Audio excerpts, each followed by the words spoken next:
Welcome to On the QT at 21wired.tv. I'm your host, Patrick Henningsen. Thanks for joining us for this podcast. This is free.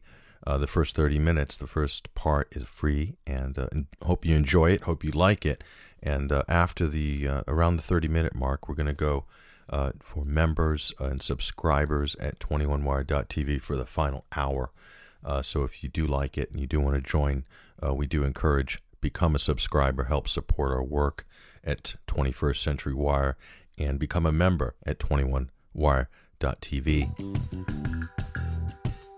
Internet memes have become a way of expressing ideas online and in many ways are the virtual political comic strip of the 21st century, but with a serious twist. Sprung from the creative bosom of 4chan and Reddit, from Pepe the Frog and now the NPC or non-playable character meme, these memes have crept into the mainstream and have caught the gaze of censors in San Jose and Palo Alto, who would not appear to understand what these memes are and how profound a method of political communication and artistic expression memes are in the 21st century. Today, we'll discuss, is this really meme magic? Or is this a new form of crowdsourced art?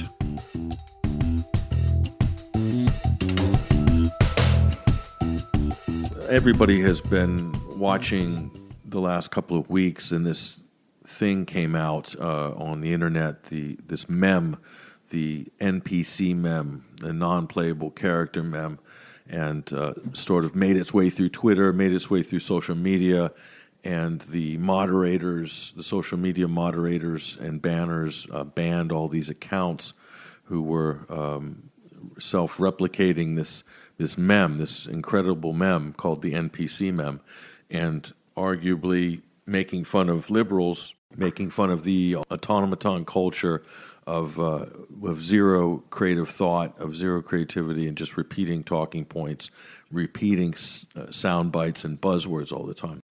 So I'm here with my good friend and colleague, Dyer, who's an author, a very successful first edition of Esoteric Hollywood, new edition coming out before Christmas, I think, Esoteric Hollywood, Volume 2. So Jay's with me. Hi, Jay. Thank you, Patrick. Yeah, looking forward to Esoteric Hollywood 2. Hopefully it's going to do as well as the first one. So, I mean, this is kind of, this subject's right up your alley, Jay, because we're dealing with this meme. I mean, you've got a good take on this. So, just in your own words, just kind of explain how this meme unfolded and how it sort of came into the public consciousness.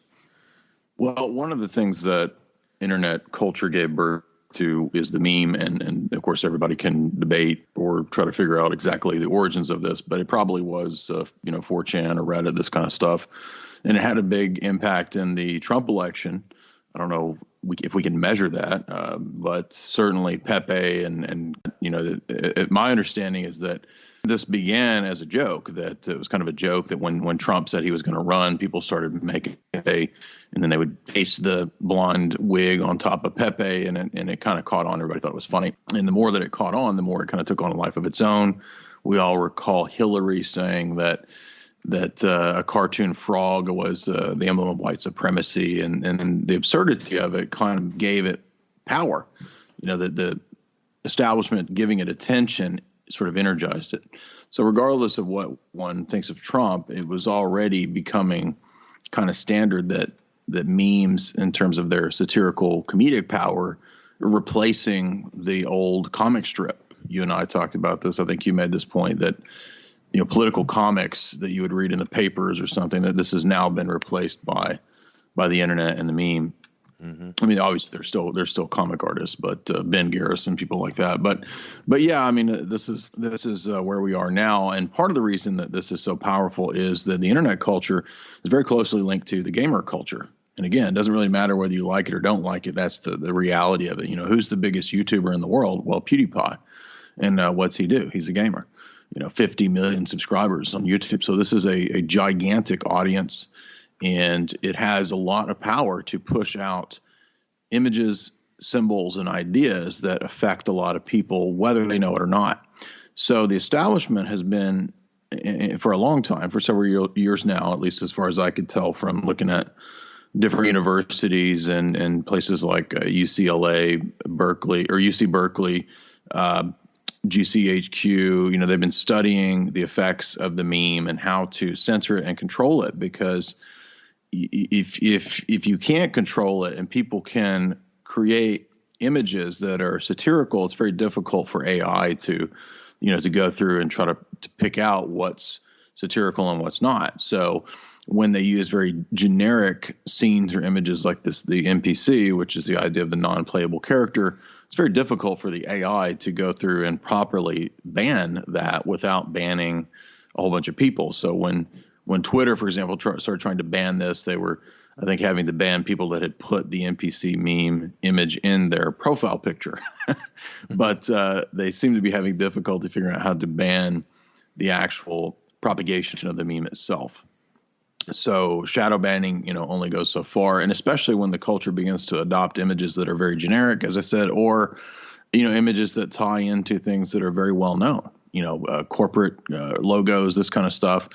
There's a lot of different ways that meme warfare can be conducted, and it really does have an effect because satire, political humor, it does speak to this to the mass mind, to the collective unconscious, and when a meme really resonates with reality, that's what gives it power. So the reason this has been so successful in the last couple of years, actually, I think is when it started, and then especially in the past few weeks and months, is because it rings so true. If it didn't ring so true, it wouldn't be so successful. Just give us a little background on this non-playable character meme, or this icon of. There was actually a precursor, the kind of the Wojak genre. I remember you had sent me one of the first Wojaks I ever saw, and it was like a boomer with some headphones and a cigarette on, and it says it has all the attributes. So it's kind of like a cartoon of a stereotype, of a sort of a cultural stereotype. And so you sent me the Wojak boomer, and it had all his attributes listed, and it was absolutely hilarious because everybody knows somebody or someone like this, or we see them around town, But so where did the Wojak? What's the kind of idea behind that? Yeah, that's the name for the kind of the generic image of just a guy, a normie, I guess you could say, a normal guy, and so it's kind of it's given a lot of different. It's used in a lot of different formats, a lot of different situations to satirize different things. But it kind of got melded with this idea of the non-playable character, because some people who, if you've ever played any kind of video game, and it doesn't even have to be a new one, even old video games contain kind of the characters that run on their own. And they're very limited in what they can do. They might just bounce around or jump around or have one line. And if you go back and talk to that character within the game, it still repeats that same line. So it's the image of an almost a soulless entity that just kind of runs on some very basic program. And that is what a lot of people in the gaming community were starting to say, hey, this is actually what I get when I interact with people who just parrot the mainstream media, the people who parrot the boring 2 years old jokes now about Trump, from the late night comedians, the Jimmy Kimmels, the Jimmy Fallons, the Seth Rogans, the Comedy Central types, or not Seth Rogen. Well, I guess Seth Rogen could count on that too, but Seth Meyers. It's the same rote thing every night, and most of the time, as you've pointed out many times, the mainstream media's criticisms of Trump are never about an area where you could make a legitimate criticism of Trump. It's always about something ridiculous. I think the guy that you had on last Sunday was making the point, it's about Trump's penis this week. It's about P-gate last week. Just really, degenerate, disgusting stuff. And people, again, we're starting to notice that the general reply that you get from the average person, especially the mainstream media indoctrinated person, is rehashed programs that they're just sort of running on. And that's why the meme is so powerful, is that everybody experiences this. And then when it's combined with images of local news stations that are just rehashing the same talking points, 20, 30, 50 different local news stations that say the same things like we're experiencing a threat to our democracy. This is the greatest threat to our democracy. This is the greatest threat. And it's all the different news stations across the country saying the exact same lines. Then it starts to become clear that we don't live in a world with, in other words, it's a very powerful red pill meme. It's programming. I mean, that's the damning indictment here is that and what the NPC mem does, it does what any good, really good, effective piece of art does, which is it reflects some condition in society. And I know this is like basic 101 art, and maybe if you're listening to this and you took an art history class or you took your mass media class, that's probably what they told you. Good art or a good political cartoon does, but it's true, and this is what this does. And the frightening thing, and probably the frightening thing to the people who felt that they were the target of this meme, is that the truth is that we are programmed. That there's a whole lot of programming going on, the sound bites, the kind of inputs. So in a way, the allegory of the Matrix is ringing so true in this little theatrical drama.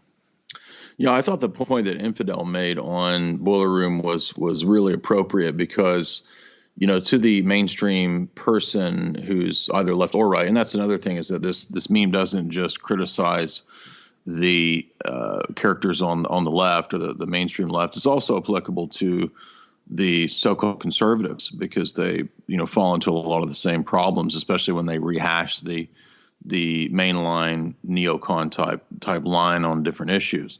So it's powerful because it crosses the left-right bridge. And a lot of memes don't do that. They don't have that power, that ability. But this one seems to so far. And I think that's why it's called attention to the establishment in terms of trying to ban it. But as Infidel said on Boiler Room, it also is kind of the ultimate gray goo, meaningless, faceless consumer type person that the establishment wants to create and has striven to create, and apparently has been successful in creating. Particularly in the last 100 years. The Rand Corporation did studies on how to transition the West and America from a productive economy into a completely consumer economy, consumer society. And that society then tries to find identity or create identity from the things that are offered to it in pop culture, the late night TV shows, what music you listen to, this kind of stuff. Not that those things are bad, but they would rather have you trying to create your identity or falling back on some sort of controlled identity politic that you obsess over, and that way you're shuffled off into a little juncture in the corner, and you're not a threat to anybody. And that's really what they've been successful with, especially with the Democratic Party's adoption of just extreme identity politic. And this, I think, has really neutralized the entire left, to whatever extent it actually had any power anyway. It's really neutralized it, especially, we talked about this before, the loss of anti-war sentiment, genuine anti-war sentiment on the left, the loss of 9/11 discussions on the left. All that's been replaced with just the most extreme and, in many cases, degenerate and depraved takes on PPs and vaginas. Yeah, that's it. That's all that's left. That's the bottom of the barrel, or as the French would say, the cul du sac. But back to the what you said about Infidel's comment on the gray goo, the kind of the non-person, that sort of grayed out person.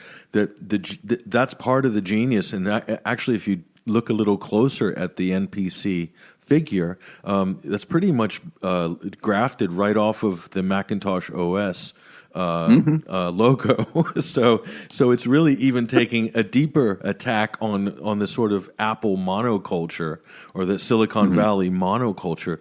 And so that's another level. That's another level in. And I'm like, the more I look at this, and I think, wow, this is much more rich. It's much deeper than Pepe. Although Pepe is Pepe was kind of, you could say, pure meme magic in that it almost had an occultic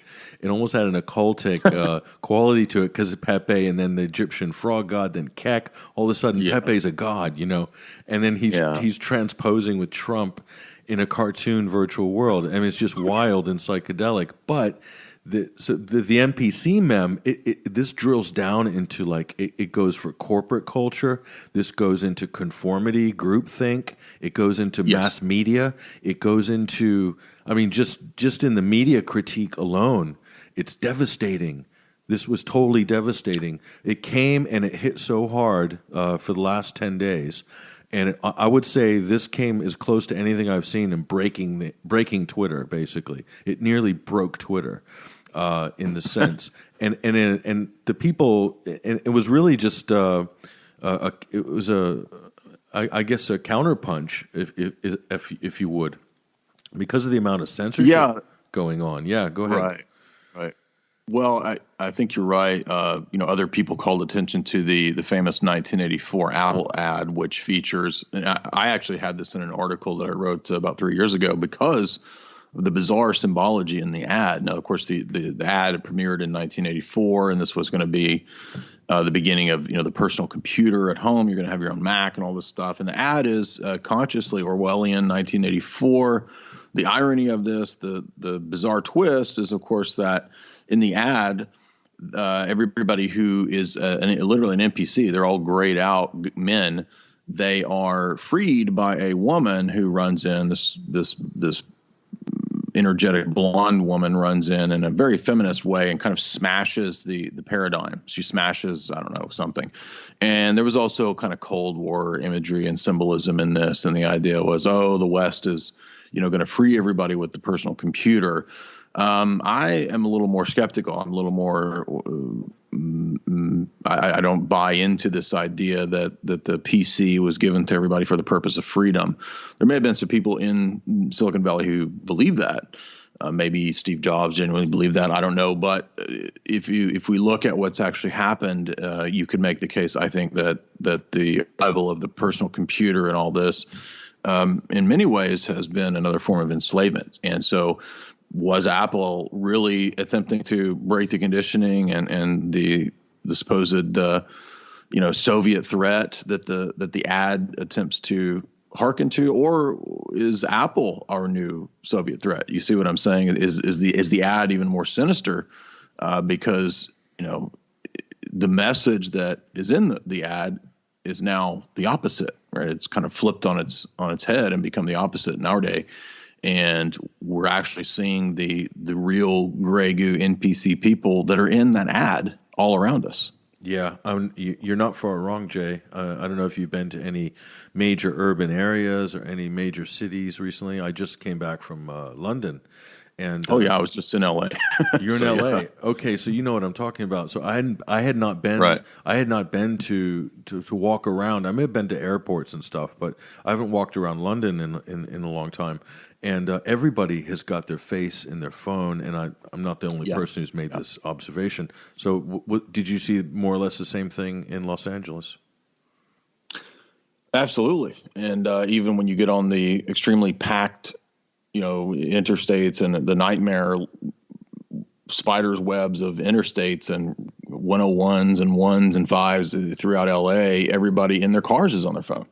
And their faces in their cars are in their phone, which that system is a nightmare. I don't know how everybody's not constantly wrecking and dying on that nightmare freeway, but yeah, absolutely. I think more than I've ever seen it, more than ever. And so this is a total transformation of society, right? Overnight. So I didn't see this to this degree, 4 or 5 years ago. So you're talking about right. in 5 years, society has been turned on its head. Social interactions have been turned on their head in just 5 years. I don't think people are underestimating the significance of this. This is a big change. Yeah. Go well, there's a dystopian aspect to the NPC meme, which is what is resonating with people. People are realizing and even people in the gamer subculture, which there are quite a few woke people in the gamer subculture, because again, things travel very fast in that venue because it's a younger crowd. It's people 30 and under for the most part. It's a huge number of millions of people, and this is why we've seen things like Gamergate, why we've seen such a push to lock down on video games, because yes, even though you can trace video games back to the Pentagon and DARPA and all that, there at least has been to some degree, elements of free thought and creativity within the video game world. This is being discussed everywhere about bringing the social justice memes and messages into video games precisely to lock down that niche, that subculture, which is a giant subculture, like it or not. So the reason it's resonating is with that group is because that group of people is spending a lot of time on the internet, but they're also seeing a lot of things that are resonating with them in terms of reality. And there is that dystopian aspect that you're talking about that a lot of people in the gamer community are noticing. And a lot of the plots of the video games, interestingly enough, do have that dystopian plot. Video games like Deus Ex, this is all about transhumanism and this transhumanist takeover. So yes, I'm very aware of the fact that video games are full of propaganda, but at the same time, it's also some of the gamer community and people like that are highly intelligent, and many of them, working in Silicon Valley or in computers, they know what's going on. Yeah, and I'm going to play this clip real quick.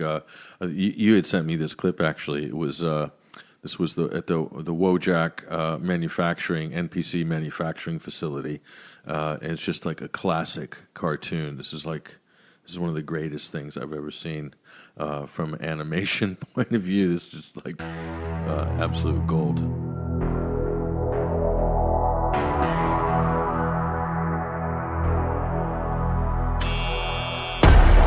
NPC 0451, let's begin. I will ask you some free association questions.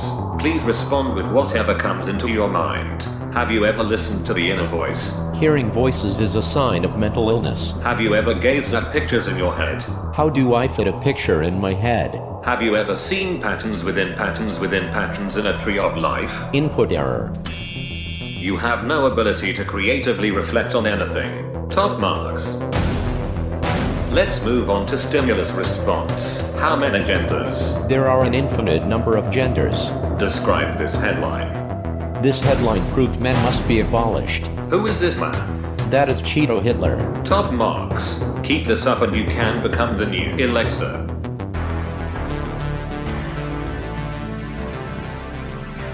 Yeah, I think that clip is great because it's drawing on Blade Runner, or at least maybe THX 113A or the Blade Runner sequel, where you have people kind of being drilled by some AI system to make sure that their responses are all within politically correct guidelines. And the reply is that you get the establishment. You get basically the Twitter blue check mark. You're okay, right? I'm not saying everybody. I know you have a blue check mark. I'm just saying that one of the NPC memes was making fun of the fact that most of the people, the so-called journalists who have the blue Twitter check mark, are seemingly NPC bots. Yeah, blue check. I mean, you're even referred to as a blue check mark. I noticed there's people calling. Because I remember Snopes did a hit piece on me and 21st Century Wire and everybody, writers that write for us, and so they reached out to us, Snopes, and they sent an email with all these loaded questions. So rather than answering any of the questions, I just posted their email on Twitter, and it went viral. And some people who were defending Snopes said, "Oh, when a blue check mark does this, you know that Snopes is on the case." Kind of bigging up Snopes. But it's the first time I've been called a blue check mark. And I thought that was fun. So this is my foray into, trying to play the game, whatever that game is, on social media. This is the end of the first free 30 minutes of On the QT. If you'd like to join us for the rest of this 90-minute episode, subscribe and become a member at 21wire.tv, and you'll have access to sneak previews, premium content, and much more. But more than that, you'll be supporting this independent media outlet. That's all of our work. That's the Sunday Wire radio show each week, and also keeping this platform in the fight, growing and thriving. So for 21wire.tv subscribers, we'll see you on the other side.